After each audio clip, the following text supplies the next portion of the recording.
Assalamualaikum warahmatullahi wabarakatuh. Kami dari kelompok 8 akan mempresentasikan hasil diskusi kami mengenai riba dan bagi hasil. Sebelumnya, perkenalkan nama saya Riza Safira Nulita, NIM 0159. Kemudian teman saya adalah Jihan Salsabila, NIM 0141. Selanjutnya ada Siva Beladina, NIM 0154. Dan terakhir ada Intan Kusumawardani, NIM 0143. Oke, selanjutnya akan diteruskan langsung pada pengertian dari riba dan bagi hasil. Saya akan menjelaskan tentang apa itu riba dan apa itu bagi hasil. Yang pertama yaitu riba adalah penambahan, perkembangan, peningkatan, dan pembesaran atas pinjaman pokok yang diterima pemberi pinjaman dari peminjam sebagai imbalan, yang dikarenakan ada penangguhan atau berpisah dari sebagian modalnya selama periode waktu tertentu. Yang kedua yaitu apa itu bagi hasil. Bagi hasil adalah bentuk pengembalian dari kontrak investasi berdasarkan suatu periode tertentu dengan karakteristiknya yang tidak tetap dan tidak pasti besar kecilnya perolehan tersebut. Ini saya akan menjelaskan macam-macam riba dan bagi hasil. Macam-macam riba hutang piutang. 1. Riba kordah. Adanya persyaratan kelebihan pengembalian pinjaman yang dilakukan di awal akad perjanjian hutang piutang oleh pemberi pinjaman terhadap yang berhutang tanpa tahu untuk apa kelebihan tersebut digunakan. 2. Riba jahliyah. Adanya tambahan nilai utang karena adanya tambahan tempo pembayaran hutang disebabkan pinjaman tidak mampu membayar hutang pada waktunya. 3. Riba aliyat. Riba dalam jual beli atau yang terjadi dalam penukaran tersebut terjadi tanpa adanya kelebihan, namun salah satu pihak yang terlibat meninggalkan akad sebelum terjadi penyerahan barang atau harga. 4. Riba nasiyah. Tambahannya disebabkan dalam sebuah perjanjian pertukaran barang atau mukayadah atau batas sebagai imbahan atau ditundanya suatu pembayaran. Riba jenis ini hukumnya sangat jelas.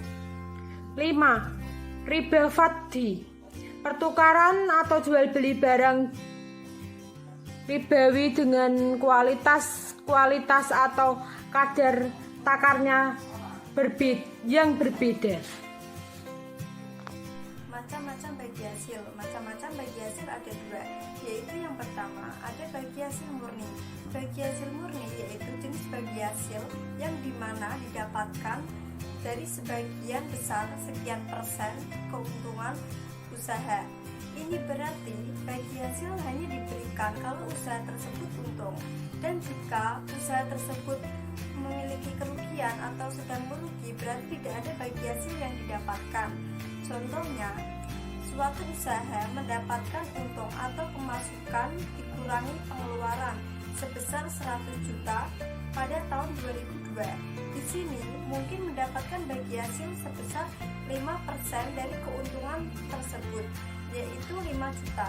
Tetapi kalau usaha tersebut merugi pada tahun 2002, berarti tidak ada bagi hasil yang didapatkan. Macam-macam bagi hasil yang kedua yaitu ada bagi hasil yang dijanjikan.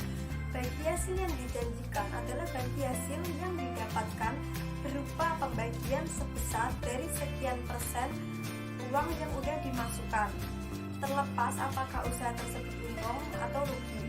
Contohnya, ada Dodik menginvestasikan dana sebesar 200 juta. Dalam kontrak disebutkan bahwa sebulan setelah melakukan investasi, Dodik akan mendapatkan bagi hasil sebesar 2% per bulan selama 12 bulan. Maka setiap bulan akan mendapatkan bagi hasil sebesar 400.000 selama 12 bulan. Terlepas dari apakah usaha tersebut untung atau tidak dari bulan ke bulan selanjutnya. Oke, kemudian adalah persamaan antara riba dan bagi hasil. Adapun menurut kelompok kami, Persamaan antara riba dan bagi hasil adalah keduanya merupakan besaran dari profit yang diberikan kepada investor atas investasi yang ia lakukan yang diperoleh bank setelah melakukan usaha dari investasi tersebut melalui beragam produk atau layanan yang ada di masing-masing bank, baik konvensional maupun syariah. Meskipun memang dari segi sumber dan perolehan profit tersebut bisa dikatakan keduanya berbeda, namun baik bank konvensional berupa riba ataupun bagi hasil dari bank syariah tetaplah profit yang diperoleh investor setelah melakukan investasi dari keduanya. Oke, selanjutnya adalah perbedaan dari riba dan bagi hasil. Perbedaan dari sistem bunga dan bagi hasil adalah yang pertama adalah pada sistem bunga adanya asumsi bahwa bunga tersebut akan selalu mendatangkan keuntungan baik bagi bank maupun bagi investor. Bagi bank itu dari pinjaman dan bagi investor itu dari bunga yang diberikan atas tabungan atau investasi yang ia berikan. Sedangkan pada sistem bagi hasil ada kemungkinan untuk mendapatkan keuntungan maupun kerugian bagi bank maupun investor yang memberikan investasinya. Yang kedua adalah sistem bunga itu didasarkan dari jumlah pinjaman pokok atau dari besar tabungan yang telah disetorkan kepada bank. Sedangkan dari sistem bagi hasil itu didasarkan pada rasio bagi hasil dari pendapatan keuntungan yang diperoleh nasabah pembiayaan. Yang ketiga adalah nasabah kredit pada sistem bunga harus tunduk pada pemberlakuan tingkat suku bunga tertentu secara sepihak oleh bank sesuai dengan fluktuasi tingkat suku bunga yang ada di pasar uang. Pembayaran bunga yang sewaktu-waktu dapat meningkat atau menurun tersebut tidak dapat dihindari oleh nasabah di masa pembayaran angsuran kreditnya.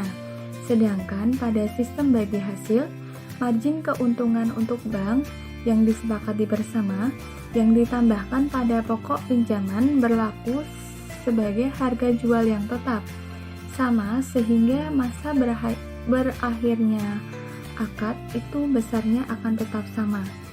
Porsi pembagian bagi hasil berdasarkan nisbah atau yang disepakati tersebut berlaku tetap sama sesuai akad hingga akhir masa perjanjian pembiayaan atau untuk pembiayaan konsumtif. Yang keempat adalah tingkat bunga tergantung pada kinerja usaha yang dilakukan. Jadi jumlah pembayaran bunga tidak meningkat meskipun jumlah keuntungan itu berlipat ganda saat keadaan ekonomi sedang baik. Jadi mau tingkat keuntungannya meningkat berapapun, yang akan diberikan atau diterima oleh investor itu akan tetap sama dari waktu ke waktu sesuai dengan perjanjian awal.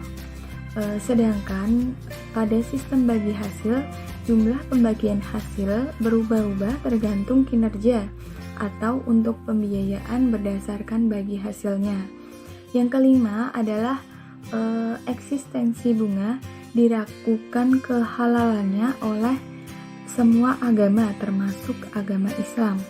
Sedangkan untuk sistem bagi hasil, tidak ada agama yang meragukan keabsahan bagi hasil tersebut.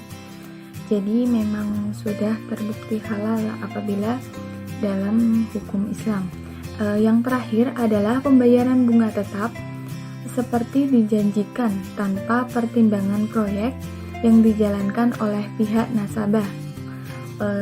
Baik mereka akan mendapat keuntungan maupun kerugian. Sedangkan untuk sistem bagi hasil tergantung pada keuntungan proyek yang dijalankan. Jika proyek itu tidak mendapatkan keuntungan, maka kerugian akan ditanggung oleh kedua belah pihak.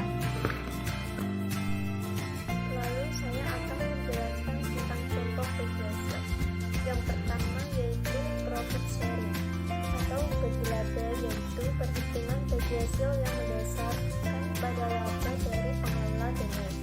Misalnya, pendapatan usaha sebesar Rp1.000 terbentukkan usaha untuk mendapatkan pendapatan besar sebesar Rp700, maka profit atau labanya adalah sebesar Rp300.